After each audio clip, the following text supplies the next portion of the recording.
Hello, my name's Fran Foreman and I'm a Senior Education Officer for Inclusion within Education Scotland. And this film is giving you an overview of Module 2, Supporting Dyslexia, Inclusive Practice and Literacy, which is part of the Making Sense programme Online Modules for Professional Learning. Module 2 sits within the suite of the 3 incremental modules that have been developed for this programme. All of the modules support the requirement for teachers in Scotland to maintain the General Teaching Council Scotland's professional standards within which professional values and personal commitment are central. This module is designed primarily for support for learning, specialist teachers and local authority inclusion staff. Although anyone with an interest in developing their professional learning to support and understand dyslexia and inclusive practice will benefit from participating in this module. The module supports the recommendations of the 2014 Education Scotland Review, Making Sense, Education for Children and Young People with Dyslexia in Scotland. In January 21, the GTCS have published their new standards for career-long professional learning, which will come into force in August 2021. Module 2, along with 1 and 3, has been completely refreshed to match in with these new standards, and the structure has been changed slightly, but the content is still the same with some additions as well. There is, for example, a new section on neurodiversity. The standards for career-long professional learning are now focused on being a teacher in Scotland.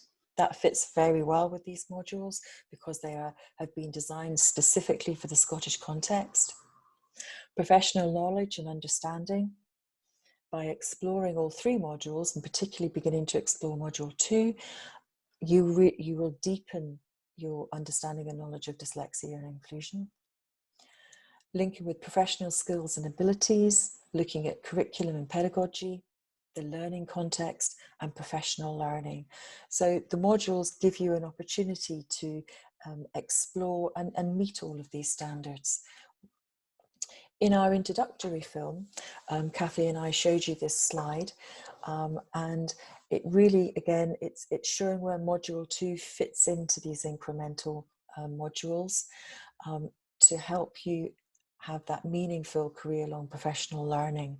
That was a main recommendation from the Making Sense review, to have the provision of high-quality professional learning available to anyone that wants to access it. And obviously, as you'll be aware by now, these are freely available, but they have been developed at a master's level of learning. And again, as mentioned previously, all of the content and indeed all of the professional learning resources that have been developed throughout the programme meet the National Model of Professional Learning criteria. Let's have a look at what actually does Module 2 contain. As the title says, it's about supporting dyslexia, inclusive practice and literacy. So when you did Module 1, or when you do Module 1, that is a sort of a general introduction.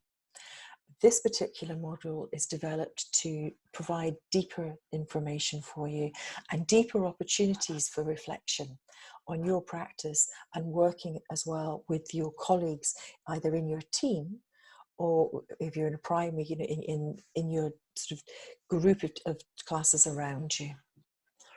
So although it has been designed primarily for support for learning specialist teachers and inclusion staff, anyone will benefit from using this module and participating into it.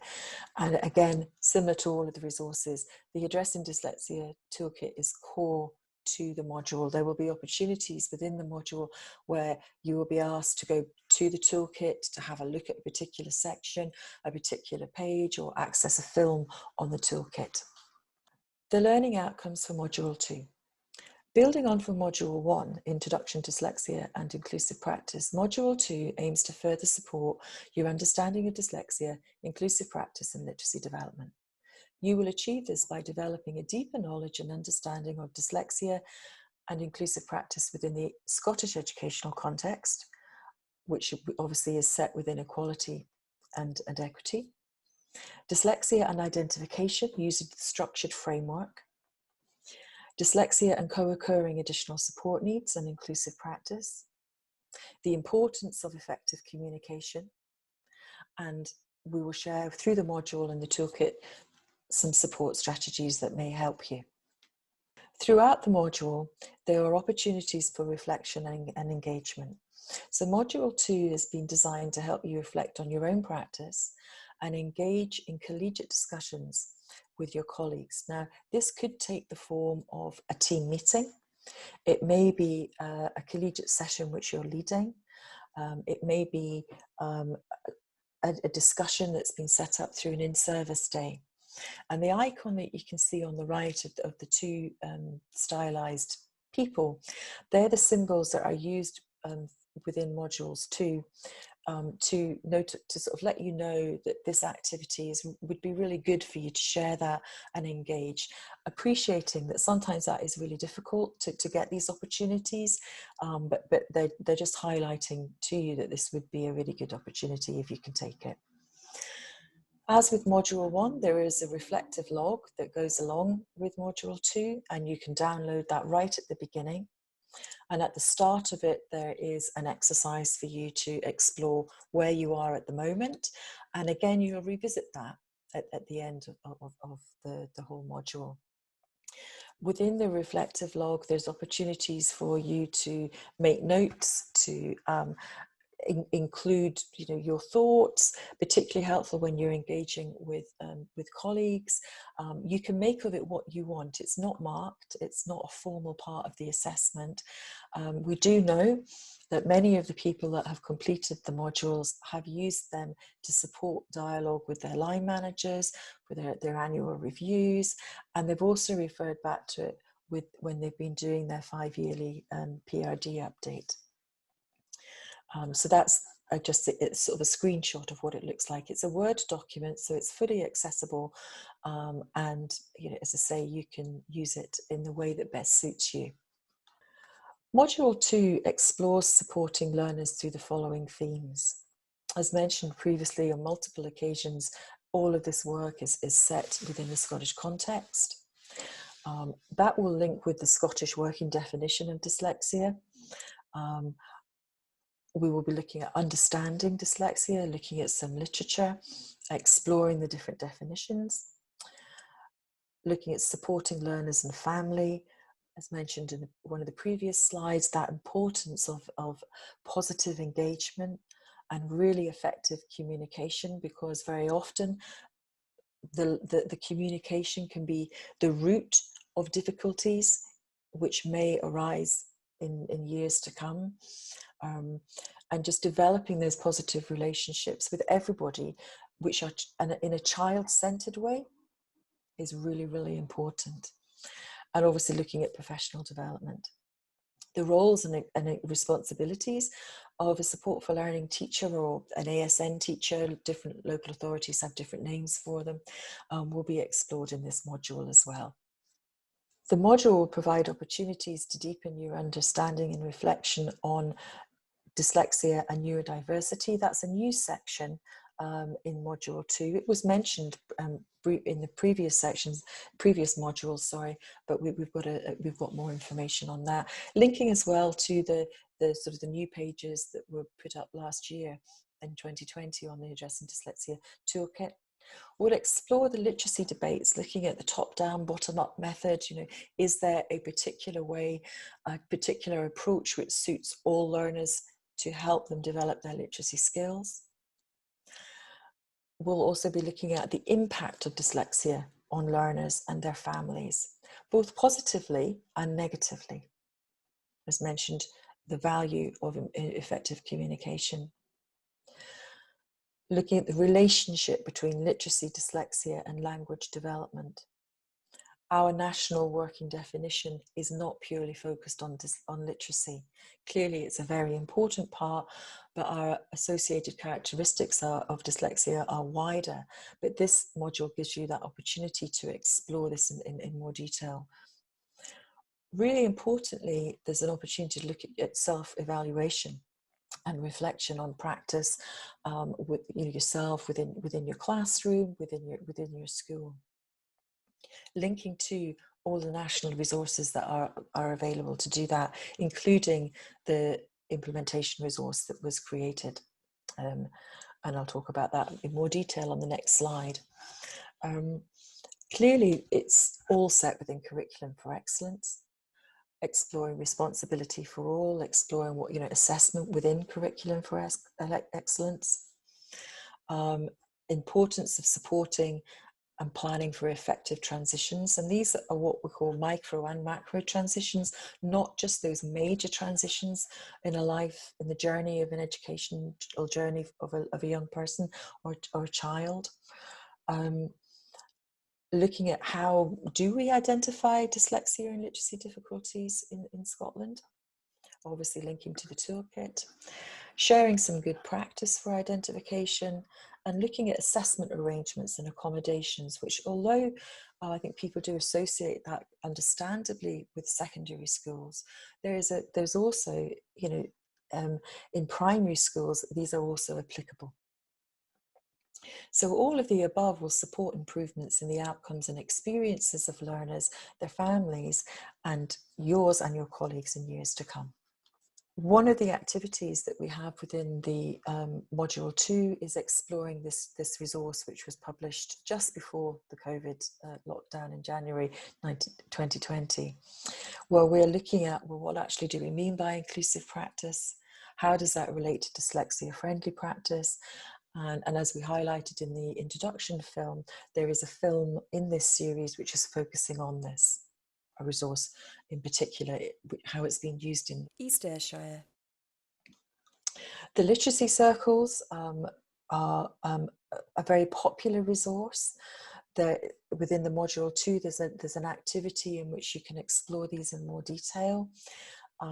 We have a reading and a writing literacy circle, and they provide this opportunity to really get underneath, well, what do we mean, what skills are required for understanding and developing reading skills and writing skills, what difficulties may we see, and actually what strategies then can we put in place. And at the end of these resources is a really, really helpful planning tool, which can be used in a whole variety of different ways. But it was originally developed to promote discussion and a child-centered discussion, and also allows us to look at the what's working well aspect. It's not just a deficit model by any manner of means. So again, you'll explore that activity through Module 2. This actually is the planning tool. And again, you can do that individually, or you can work through this with colleagues. And so you'll find these resources freely available on the Addressing Dyslexia Toolkit. Module 2 will give you an opportunity to explore the impact of dyslexia on learners and families, to develop a deeper understanding of actually what does it feel like from the learner's perspective and the family's perspective. And we have two quotes here. One is a very positive quote, and one is clearly a more negative experience. And these have been taken from Dyslexia in Us, which is a publication from Dyslexia Scotland. There are more quotes within Module 2, but these are just two. And so a female pupil who's 9 years old has said, "It's good being dyslexic. When I first found out I was dyslexic, I was 8 years old. Once I found out, it was actually good, as all the strategies to help me could be put in place, which made everything so much easier. Before I knew I was dyslexic, I thought I was rubbish at a lot of things." So for me, this is a really, really important statement by this young person. It's fairly early-ish intervention, 8 years old, as you would absolutely be expecting, the identification to be around that age. Absolutely could be younger than that. But this young person is highlighting the real value of understanding her identification of dyslexia, because before she had it, it was not a good feeling. And I think, for staff to understand the significance of how it can make you feel when you are experiencing barriers that you think maybe nobody else is, or definitely, some of your peers are not experiencing, that can be really significant for those learners. And the quote at the bottom is from a mother, is really sharing how difficult her child's experience was at school. My oldest daughter is severely dyslexic, and looking back on her school days reminds me of how unhappy they were for her and the family. She was so frustrated by her teachers and her classmates, thinking she was stupid. Now, we have always acknowledged, and I will continue to be really passionate about, the very, very good practice that is absolutely out there. These quotes are only there to kind of show the differences of the experiences and the benefits of understanding what dyslexia is for that individual and an early identification of need. Module 2 provides an opportunity, as mentioned, to engage with colleagues, and your learning will also have a positive impact on your colleagues' understanding of dyslexia and inclusive practice. You know, additional support needs, obviously, which includes dyslexia, is not this kind of area to be thought of as almost a side dish, and education is the main dish. It is absolutely fundamental to all of the planning that goes in place in education. And so it's important for all colleagues to understand how deepening their knowledge of inclusive practice and deepening their knowledge of pedagogy, which supports dyslexic learners, will help their practice as well and help them meet the needs of a much wider group of learners. Some of the questions that are within the reflective log are below. You know, some of the sort of reflective questions that you can engage in colleagues with. You know, how effectively do we support and secure improved attainment and achievement for children and young people with dyslexia and literacy difficulties? And really importantly, how do we know this? So when we were developing the implementation resource, we were all the stakeholders were very, very clear. We had to have those challenge questions. How do we know this? How can we measure that impact of change? And really important that we've got achievement in there, not just attainment. And the Morgan Review, published in 2020, has a clear focus on the need to help people recognise achievement more. Another reflective question will be, how do we know we use the most appropriate teaching methods to support dyslexic learners in acquiring the tools for reading and developing higher order comprehension skills? These are really deep questions, and you would be able to have a deep reflective conversation with colleagues. Everybody might not agree, but it opens that door for sort of challenging. Are we still doing the right thing? Is there anything we can do better? How well do we choose suitable tasks, activities, and resources? Is your curriculum accessible? Are all the learning and teaching resources and experiences accessible for learners? That is an entitlement for learners, particularly if their dyslexia meets the criteria of the Equality Duty Act. They then meet the criteria for another piece of legislation called the Accessibility Duty. How well does your team, department, or faculty or school explore why a learner is experiencing distressed behaviour? As adults, we understand that all behaviour is communication. We don't talk about bad behaviour. It's distressed behaviour. It's what's underpinning the behaviour of that individual. Is it because they can't access the learning and teaching? Is it because they are really frustrated? They feel that perhaps, as in one of the quotes, they feel that they're not as clever. I genuinely hate using that word stupid, but they feel not as clever as their peers. And we know categorically that dyslexia has got nothing to do with cognitive ability or intelligence levels. Are the potential or unsupported additional support needs such as dyslexia considered as possible causal factors for distressed behaviour in your school? Do we know who our learners are that require additional support needs? So you can see, even through these 3 questions, you could spend quite a bit of time exploring them and discussing them with colleagues. And within the reflective log, there are many more. Participants who have completed Module 2 we regularly get feedback, and these are just two of the quotes that we've received from them. The information on legislation and processes with the Scottish context was very useful. I often meet and come across colleagues who are not as familiar with the Scottish context. Maybe they've never even come across the Scottish working definition of dyslexia, or maybe their local authority is not using it. We really do promote this definition to be used. It's been designed specifically, for our context. Another participant said, I feel it offers a clarity and a resource to refer back to, as I don't like to rely on my memory and own. Well, I totally empathise with that. And that's a really good thing about the design, the layout of the module on the Open University platform. You can go back in at any time and you can download resources. You can download a whole copy of the module if you wish to at the beginning. You can work through it offline, but you do need to engage in all of the activities and still click through the module in order for that to be recognized, so you will achieve your badge at the end of it. So there's a whole range of different formats you can engage with the module on. And as I say, you have access to different pieces of literature, different resources, national resources, and resources within Dyslexia Scotland and the toolkit.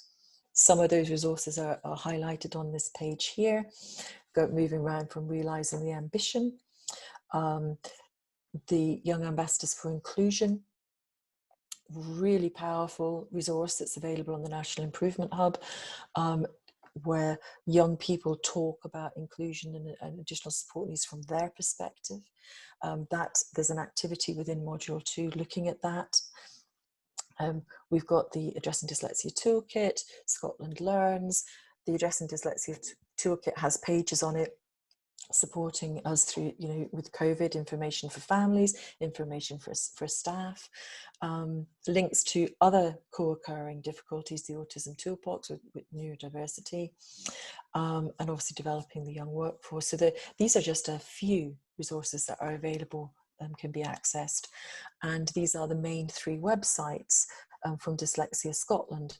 The Addressing Dyslexia Toolkit is funded by the Scottish Government, managed by Dyslexia Scotland and chaired by Education Scotland. So again, a very collaborative process. And I would really highly recommend that you share the Dyslexia Unwrapped with as many young people as you can. It's a fabulous website designed for and by young people who are dyslexic. And obviously you've got a whole range of resources available on the Addressing Dyslexia Toolkit. The National Improvement Hub also has a range of resources and links. They're all connected. Thank you for your time. I hope this has been of some use. If you have any queries at all, please feel free to use the email address that's on the Addressing Dyslexia Toolkit, and we'll get back to you as soon as we can. Thank you.